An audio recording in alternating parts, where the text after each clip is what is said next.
Bismillahirrahmanirrahim. Assalamualaikum warahmatullahi taala wabarakatuh.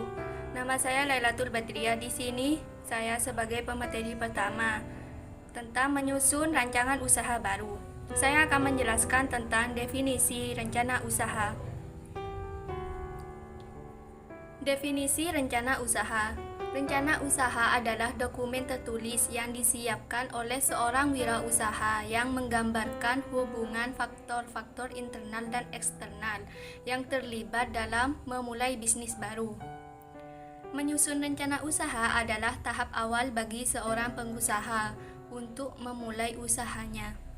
Pentingnya menyusun rencana usaha adalah untuk menjadikan bisnis yang dikelola jelas pada sasarannya, lebih profesional ke depannya, dan akan memajukan dan mengembangkan bisnis yang dikelola. Rencana usaha adalah susunan sebuah rencana yang dibuat sebelum melaksanakan suatu usaha yang memenuhi beberapa aspek, di antaranya konsep, pemasaran, produksi, operasional, sumber daya manusia, sumber daya alam yang dikelola, termasuk juga keuangan. Yang kedua, saya akan menjelaskan tentang prinsip rencana usaha. Adapun prinsip-prinsip dalam perencanaan usaha itu sebagai berikut, yaitu yang pertama, perencanaan usaha harus dapat diterima oleh semua pihak. Yang kedua, perencanaan usaha harus fleksibel dan realistis. Yang ketiga, perencanaan usaha harus mencangkup seluruh aspek kegiatan usaha. Dan yang terakhir yaitu, perencanaan usaha harus merumuskan cara-cara kerja usaha yang efektif dan efisien. Terima kasih, selanjutnya akan dijelaskan oleh pemateri selanjutnya. Assalamualaikum warahmatullahi wabarakatuh. Nama saya Humairah Nurin Maulani. Di sini saya akan menjelaskan tentang tujuan perencanaan bisnis, yaitu ada 6 bagian. Yang pertama, meyakinkan investor tentang usaha yang kita kelola akan menjadi lebih maju dan lebih menguntungkan. Dan yang kedua, untuk mendapatkan modal dari para investor yang akan memodali usaha tersebut. Dan yang ketiga, mendatangkan rekan bisnis yang dapat diajak bekerja sama. Keempat, memfokuskan tujuan untuk memajukan bisnis menjadi lebih baik. Kelima, menentukan perkembangan usaha. Dan yang keenam, memperkecil kerugian dan risiko yang akan timbul di kemudian hari. B. Manfaat perencanaan bisnis. Terdapat beberapa manfaat, yaitu yang pertama, untuk mengawali sebuah bisnis atau usaha, yaitu berfungsi untuk merancang strategi dan rencana awal bisnis. Sebuah bisnis akan sulit berkembang apabila dijalankan tanpa rencana atau rancangan bisnis. Dan yang kedua, untuk mencari sumber dana. Rencana bisnis yang telah disusun bermanfaat untuk mendatangkan pihak ketiga seperti investor, bank, yang lainnya yang akan membantu bisnis yang kita jalankan. Dan yang ketiga, membuat bisnis lebih fokus dan terarah. Seorang pembisnis perlu menyusun sebuah bisnis atau rencana dan rancangan bisnis agar nantinya bisnis dapat dijalankan akan lebih fokus dan terarah dalam menentukan jenis bisnis, modal, strategi bisnis, serta jenis pemasaran yang akan digunakan. Dan yang keempat, memprediksi masa depan, yaitu juga dapat digunakan untuk memprediksi masa depan bisnis yang akan dijalankan, sebab saat menyusun rencana bisnis maka akan terlihat gambaran jangka pendek, menengah, dan panjang bagi bisnis yang akan dijalankan. Dan yang kelima, untuk menaikkan level bisnis, yaitu juga dapat menaikkan level bisnis yang sedang kita jalankan. Baik, sekian dan terima kasih. Ketiga, yaitu cara membuat perencanaan yang baik, di mana di dalamnya meliputi ada indikatornya. Yang pertama itu sederhana, yang kedua spesifik, secara khusus apa yang akan kita rencanakan itu kita harus fokus terhadap rencana yang akan kita bangun. Jadi yang ketiga realistik, di mana apa yang akan kita rencanakan itu harus benar-benar nyata. Dalam artian kita harus membangun suatu rencana dengan nyata atau ada pembuktiannya. Jadi yang keempat itu komplit atau elegan. Dalam merencanakan suatu usaha yang akan kita bangun, kita harus memenuhi semua apa yang menjadi bahan atau sesuatu yang akan kita butuhkan dalam membangun suatu rencana usaha nantinya.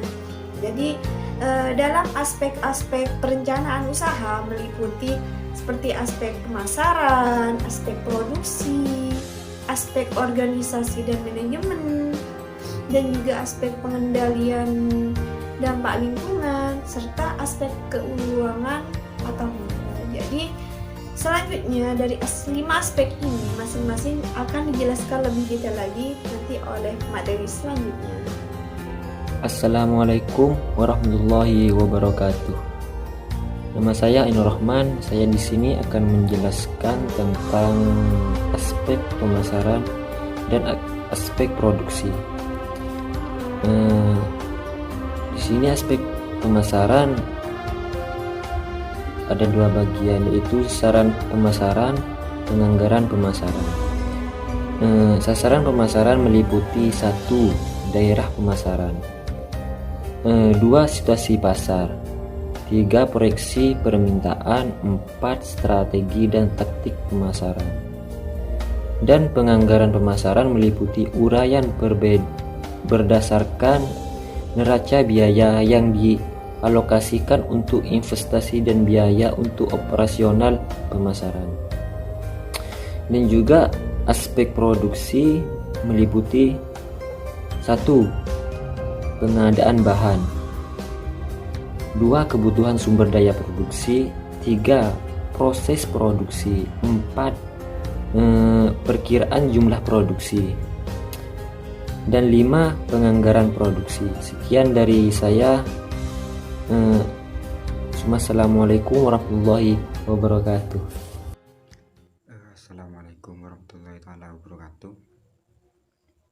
Saya Ahmad Jailani. Saya akan menerangkan tentang aspek organisasi dan manajemen dan aspek pengendalian dampak lingkungan. Kita mulai dari aspek organisasi dan manajemen. Yang pertama itu organisasi. Uraian mengenai identitas perusahaan, alamat perusahaan, logo perusahaan, visi misi perusahaan, bentuk organisasi perusahaan, struktur perusahaan, dan perizinan perusahaan. Yang kedua itu manajemen. Uraian mengenai pelaksanaan fungsi-fungsi manajemen planning, organizing, staffing, directing, controlling untuk pelaksanaan setiap 5 aspek usaha. Yang terakhir itu penganggaran organisasi dan manajemen. Uraian berdasarkan rencana biaya yang dialokasikan untuk investasi dan biaya untuk operasional organisasi dan manajemen perusahaan dalam satu siklus, serta proyeksi peningkatannya sejalan dengan peningkatan produksi untuk memenuhi peningkatan permintaan pasar.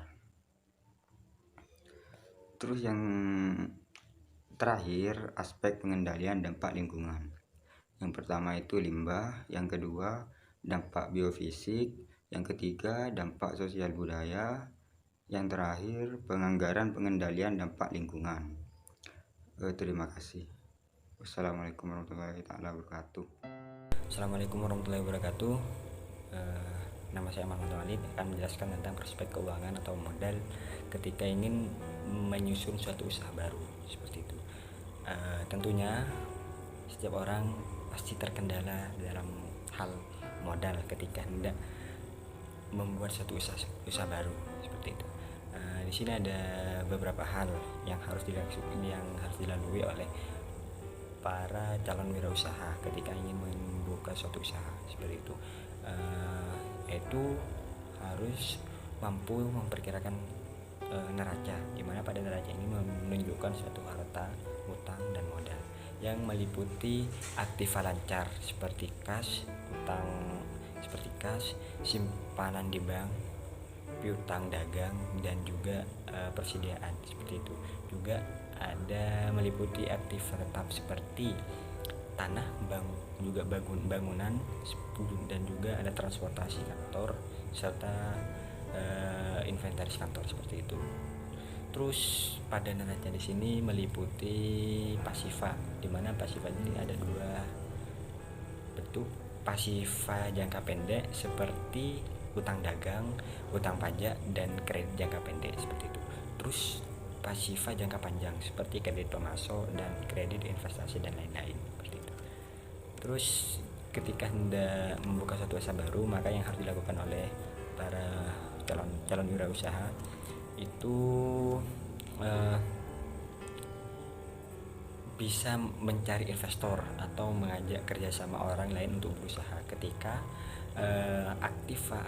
pengadaan aktiva itu terbatas seperti itu, dan juga bisa mencari pinjaman seperti itu.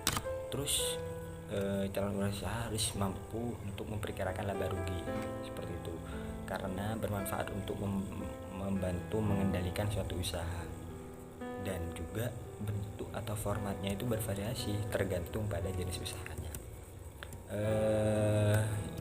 Jadi uraian yang ada pada laba rugi itu salah satunya memperkirakan pendapatan, harga pokok penjualan, laba kotor, biaya usaha, dan laba operasional dan lain-lain seperti itu. Terus mampu untuk memperhitungkan harga pokok penjualan seperti apa di pasarannya, seperti apa itu. Terus juga penghitungan biaya usaha, biaya usahanya. Jadi sebagai calon wirausaha harus mampu menghitung biaya usaha yang akan digunakan untuk membuka suatu usaha baru, menyusun suatu usaha baru.